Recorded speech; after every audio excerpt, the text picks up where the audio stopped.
Likelihood ratio tests present a very general way to do hypothesis testing. Also, likelihood ratio tests provide a way to find confidence intervals as well. And so we will talk about both hypothesis testing and confidence intervals in this section. Now, as you might imagine, with the name of likelihood ratio, we're going to have the ratio of two different likelihood functions. And so this is what we have. The statistic itself is denoted by an uppercase Greek letter lambda. And in the numerator, we have the maximum possible value that the likelihood function can take on if HO is true. In the denominator, we have the maximum possible value that the likelihood function can take on if HO or HA was true. And since we have HO here and HO there, this is how we're forming a ratio that's going to be between 0 and 1. So the numerator cannot be larger than the denominator. Also, likelihood functions always have to be positive as well.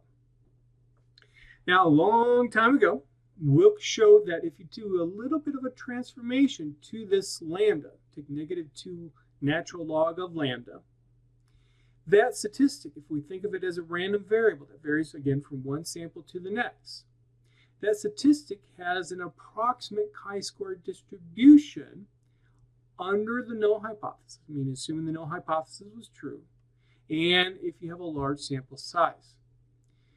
This chi-square distribution has a corresponding degrees of freedom, which is the difference in dimension between the alternative and hypothesis parameter spaces.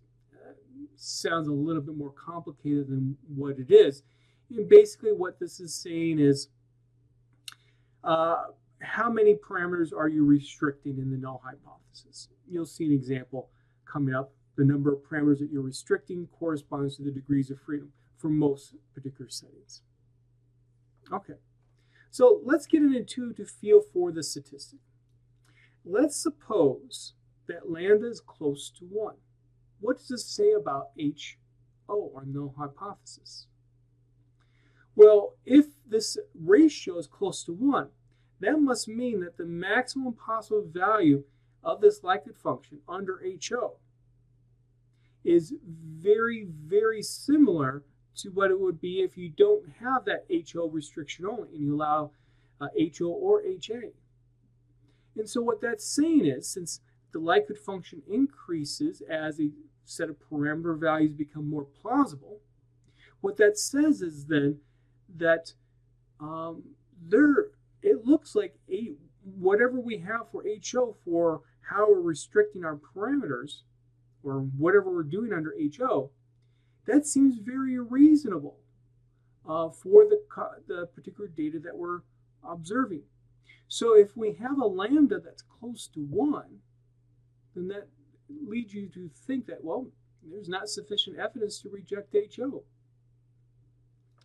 However, if lambda is close to 0, what that says is that what's happening in that numerator, that maximum possible value that likelihood function can take on, under that HO restriction, that likelihood function is much, much less than if you don't make that restriction. And so therefore, since again, the likelihood function is larger for the more plausible values of your parameters, therefore that restriction that you have under HO, for what you say the parameters are, is unreasonable. It's not plausible. And so therefore reject HO. Okay. Now, then if we use -2 log of lambda, then, once we do that transformation, will large or small values indicate that HO is false? Well, let's take a look at a plot. Oops, that's not the plot that I wanted. There we go. Let me clear this out. Well, let's look at a plot of -2 log lambda so that we can understand how that transformation looks or works. So if I do curve expr equal -2 log, and then I'm going to put an x there. So I'm going to put whatever values I could have for just lambda itself. I'm going to put that on my x-axis. And since this is a ratio, I know it's going to be between 0 and 1. And we'll make it a nice color red. Oops.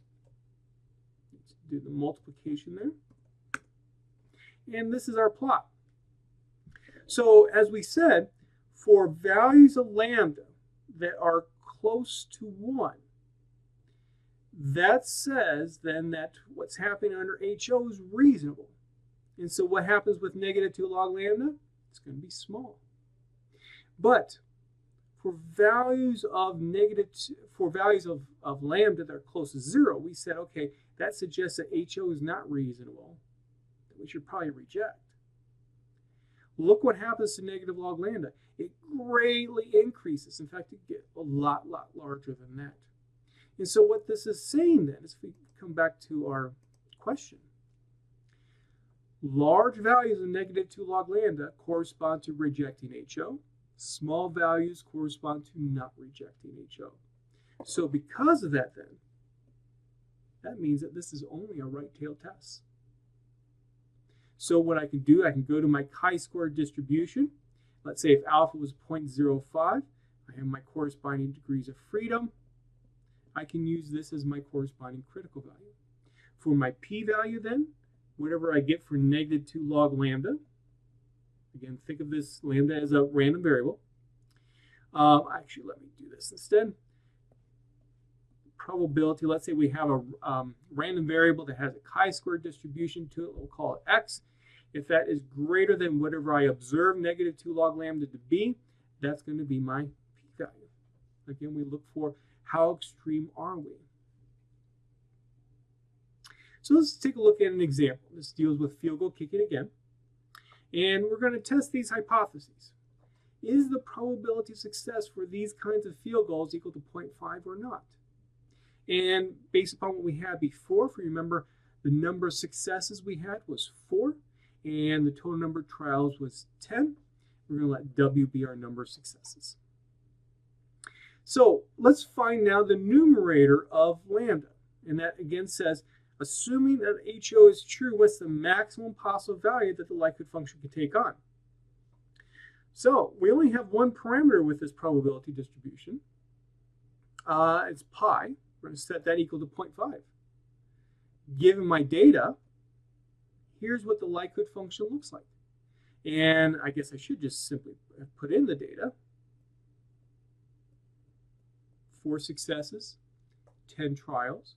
And if you go through all the calculations, the maximum possible value of that likelihood function, assuming that the null hypothesis is true, is 0.0009766. Now, what's the maximum possible value of the likelihood function under either HO or HA? So HA doesn't have any restrictions, really, for what pi can be. So any possible value of pi from 0 to 1, those are potential values. And we already know what that maximum possible value of that likelihood function can be in that situation. We found it when we found the maximum likelihood estimate of pi. So that maximum possible value, just plug in pi hat equal to 0.4.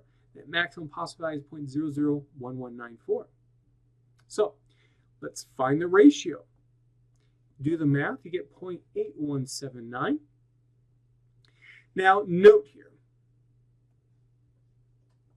I'm going to call also the observed value of our likelihood ratio statistic, test statistic, to be a capital lambda as well. Before we had a negative 2 log lambda where we were thinking in terms of a random variable. Now I want to point out, because as you take more statistics classes, you'll see this, that the observed value of the likelihood ratio test statistic is denoted by an uppercase letter here, rather than necessarily a lowercase in terms of the observed value is an uppercase letter. Now, as you take more statistics courses, you will see that the uppercase, lowercase notation is not emphasized because an individual, once you start taking more and more stat courses, an individual is going to have enough experience where they understand, are you talking about the random variable version or the observed version? Now, especially once we get to the end of our course here, this is why I want to introduce this idea to you. So our negative 2 log lambda is 0.4020. It's kind of small.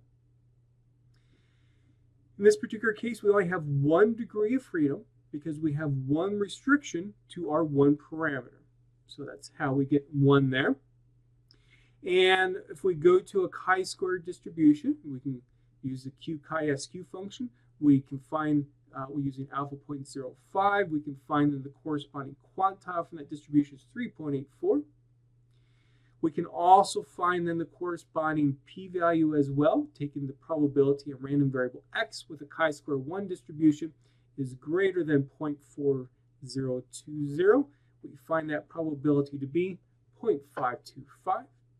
So what this is saying is that there isn't sufficient evidence to reject the null hypothesis that pi is equal to 0.4. To go through the formal steps, we state our HO and HA, state our test statistic. You could also put the p-value there if you're using the p-value method. State your critical value, or state alpha with the p-value method. Here's a 2-scale plot of the corresponding chi-square 1 distribution. Here's the critical value. Our -2 log lambda statistic falls on the far left-hand side of the distribution, and so that's why we said don't reject HO. So what does this mean in terms of the original problem? Well, there is not sufficient evidence to reject the hypothesis that the probability of success is equal to 0.5. Well, so that ends that example. Well, what if, though, there is more than one parameter of interest? How do you handle it? And the way that we do it, let's just look at a case where we have 2 parameters, and we'll just generically call them theta 1 and theta 2. So we have these parameters. We go and observe our data, y1 through yn. Here's what our hypotheses would be. The null hypothesis is that theta 1 is a particular numerical value. We'll call it theta 1, 0. Our alternative hypothesis is that theta 2 is a particular numerical value. We'll call it theta 2, 0. And then the alternative hypothesis says, okay, at least one of the things that you're stating in HO is not true. Notice that because I have 2 restrictions here in the null hypothesis, without any restrictions in HA, we have 2 degrees of freedom for this corresponding chi-square distribution approximation. The likelihood ratio test statistic then is, well, the null hypothesis, or I'm sorry, the numerator is what's the maximum possible value that the likelihood function can take on if the null hypothesis is true. In this case, well, let's just put in theta 1, 0 and theta 2, 0, wherever you see theta 1 and theta 2 respectively.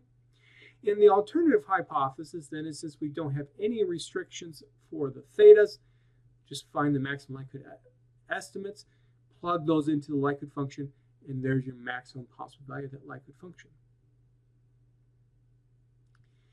Now, if let's say, and then you can use -2 log lambda, use a chi-square 2 distribution with it, where 2 is the degrees of freedom. Now, in the same particular setting, let's say that we only restrict one of the parameters in HO. Let's say it's maybe theta 1. So in this particular case, we'll have a degrees of freedom, df, of 1. Or I could use the Greek letter nu if I wanted to.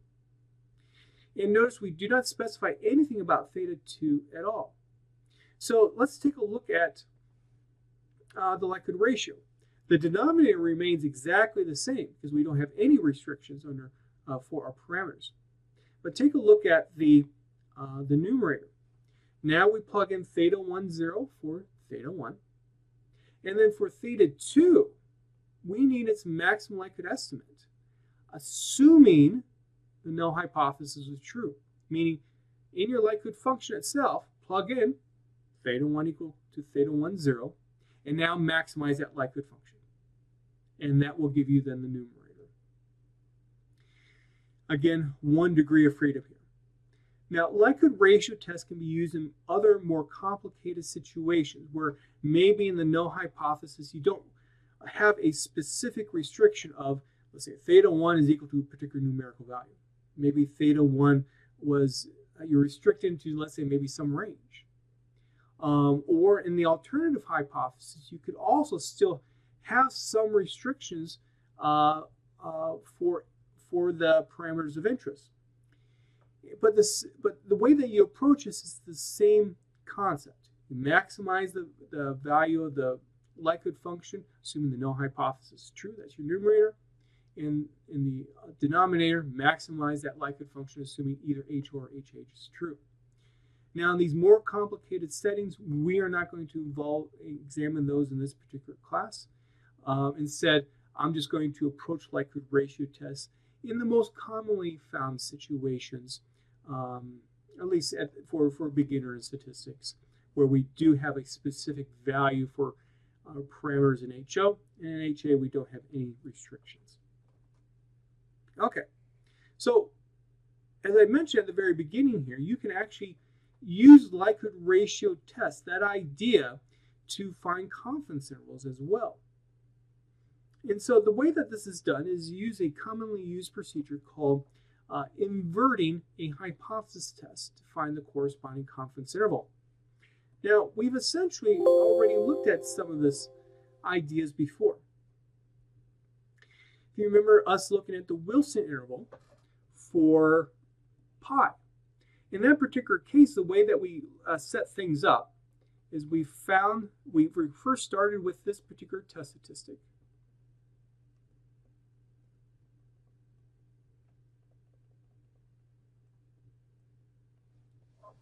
And we said, okay, let's find all possible values of pi such that z is always between these two critical values for doing a hypothesis test of this.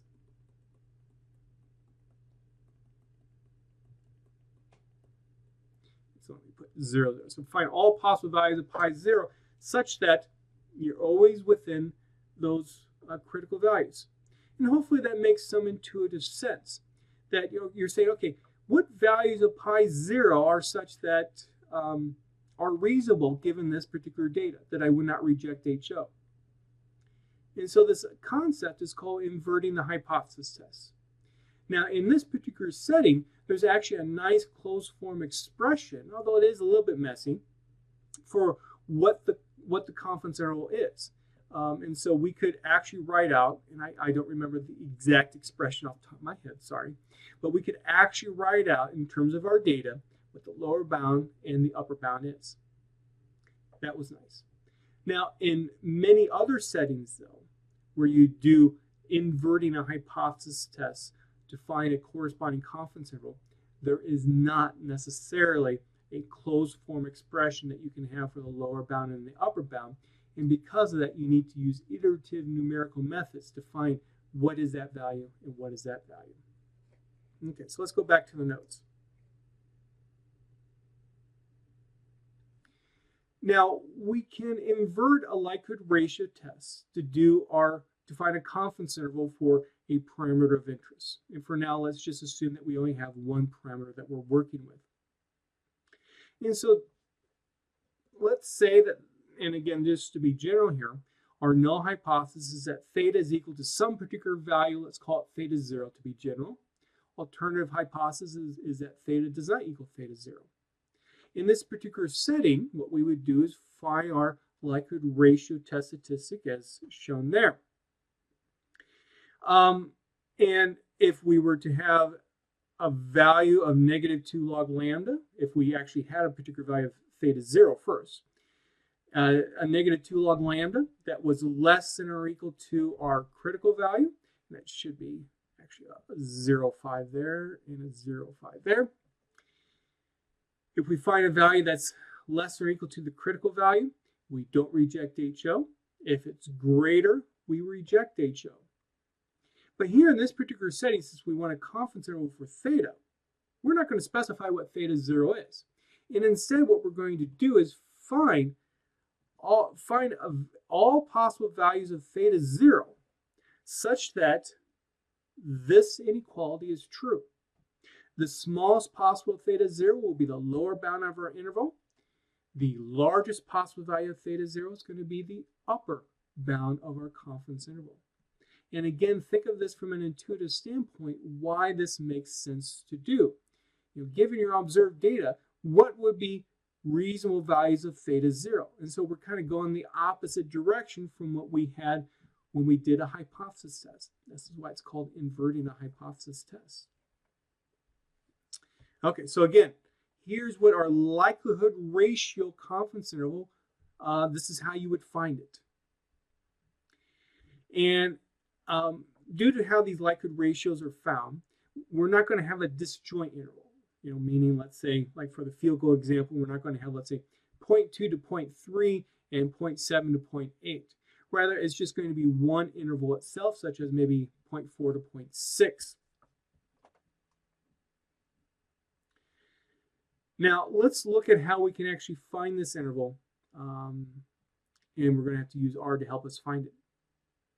Okay, so we're going to go back to the field goal kicking example.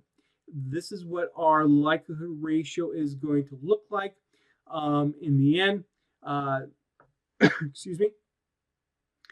Where we're looking for all possible values of pi 0, such that negative 2 log lambda is going to be less than or equal to 3.84, the 0.05 quantile from a chi-square distribution with 1 degree of freedom.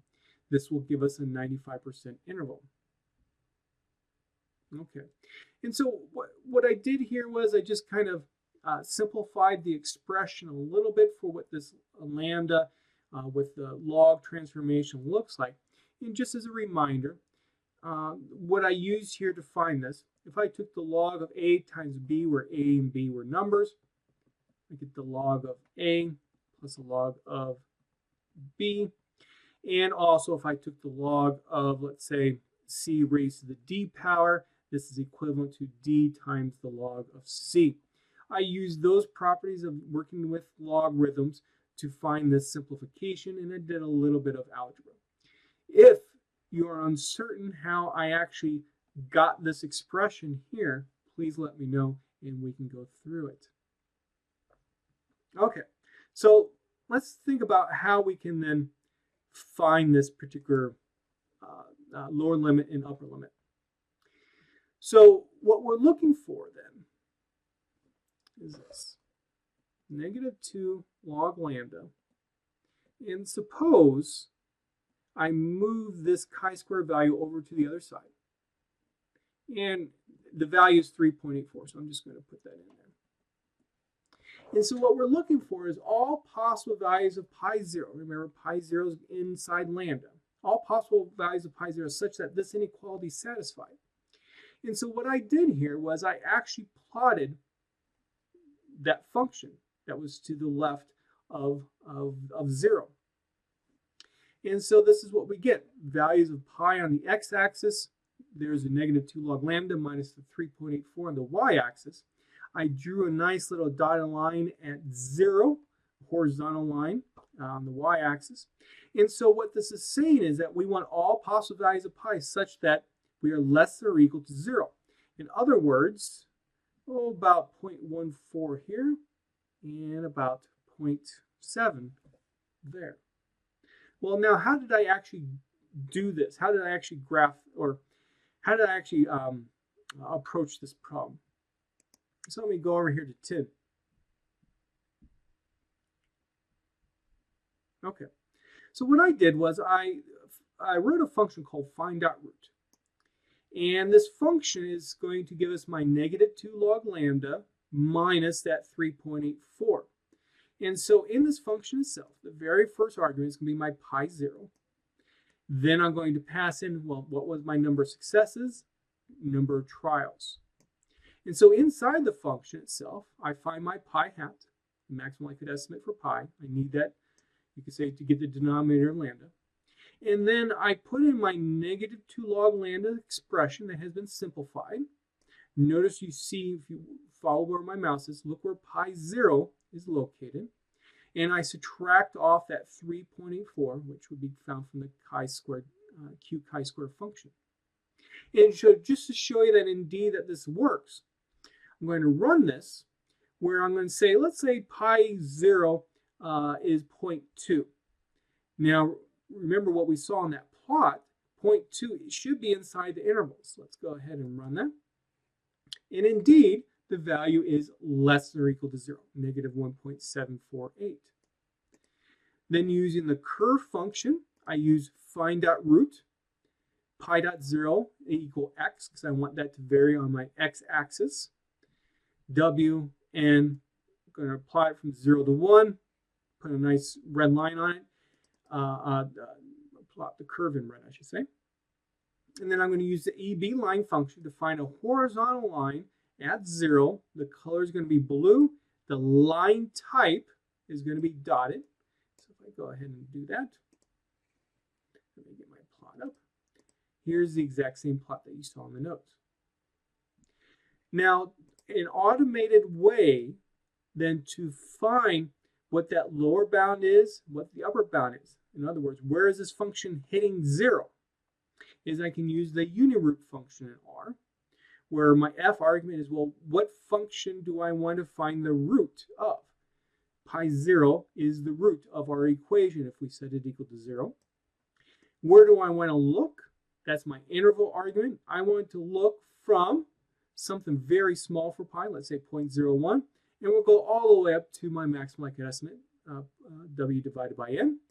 I need to pass in my values of w and n that were in that particular function too. And if I go ahead and run that code and type in lower, we see what R returns, is a list type argument. So if I say lower $root, $root, there's that lower bound, about 0.15 from what we saw in that plot, 0.14. It took 6 iterations for R to actually find that value using a numerical iterative method. Here's the actual value, approximately 0, when you put in this particular value into our function that we're looking at. Okay. Now we could do the same thing to find the upper bound, 0.70. Notice what I used for my interval here, though, for my maximum likelihood estimate up to 0.99. Okay, so here's my interval, about 0.15 to 0.7.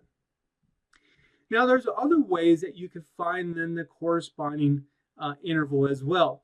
I mean, what you could do, the simplest way is that if you notice on this plot, approximately where the red line intersects that horizontal blue line. And so what you could do is just simply use my find.root function. Try 0.13, try 0.14, try 0.15, put it into the function itself, see when you get something that's close to 0 for the actual function. Then you do the same thing over here, maybe start at 0.68, try 0.7, try 0.72, so that you can do kind of a manual search yourself. Now, in my corresponding program, if you're interested, you're not required to do this, but I've actually written some code out that essentially kind of automates the process to do that kind of a search. Now, one more way that one can find these intervals is to use the binom.conf function from R. This comes from the binom package that you'll need to install yourself. And simply, if we use the binom.conf function, we specify the number of successes, number of trials, the confidence level, and we want to use the likelihood ratio test statistic method. This is what we get then for the corresponding interval, which is very, very similar to what we had. It's not exactly the same because they are using different numerical iterative methods than necessarily what I introduced to you, but in a practical sense, it is the same.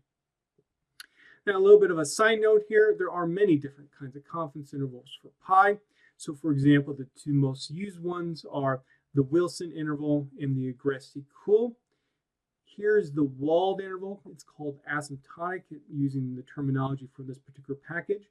And we can see how that particular interval is, at least the lower bound, is quite different from the rest. And remember how we've talked about how walled confidence intervals often have some problems with the smaller sample sizes. And perhaps by seeing such a difference there, that might make you be a little bit worried about this particular confidence interval. Now, in general, likelihood ratio test statistic based methods for a confidence interval are better than using walled confidence intervals. In the end, for a very large sample size, you'll get just about exactly the same interval, so there's really no difference there. But for smaller sample sizes, even though likelihood ratio test statistics require a large sample to get this chi-square distribution approximation to work. In smaller samples, the likelihood ratio test statistic method tends to work better than the wall. And basically what that, why I should say, is that chi-square distribution approximation becomes better sooner with the likelihood ratio than the wall in most settings. So given the choice between likelihood ratio or wall, typically I will always choose the likelihood ratio.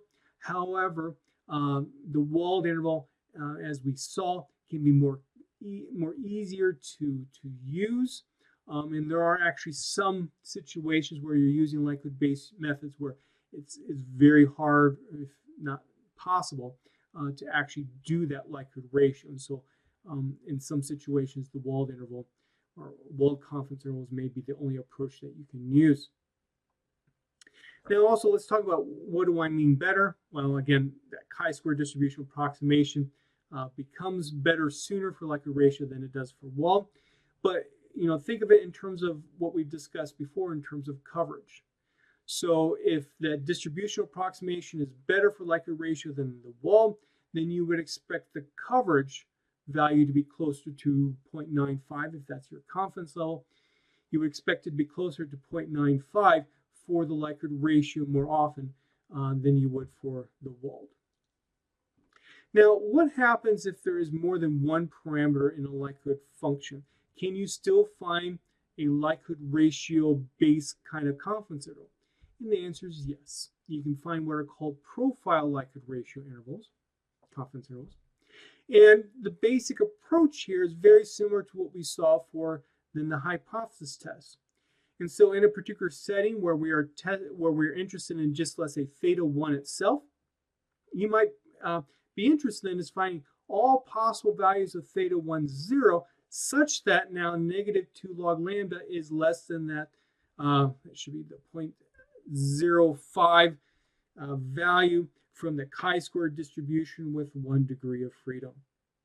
All those possible values of theta 1 or theta 1, 0 then correspond to then your corresponding confidence interval. Because this theta 2 is unknown, this procedure can actually be more time consuming to actually work with, because to find this numerator, you're going to need to find it for, let's say, theta 1, 0 equal to 0.2. Find now the maximum likelihood estimate for theta 2. Then for theta 1, 0 equal to 0.21, find the maximum likelihood estimate for theta 2, 0. For theta 2, and so on. So it can be a little bit more time consuming, a little bit more difficult to find profile likelihood ratio confidence intervals for that reason. And so because it's a little bit different than what we saw before with just based upon the likelihood ratio itself, this is where this extra part of the name comes about. So it's called a profile likelihood ratio interval. Okay, so with that then, that then concludes this section on likelihood ratio test methods.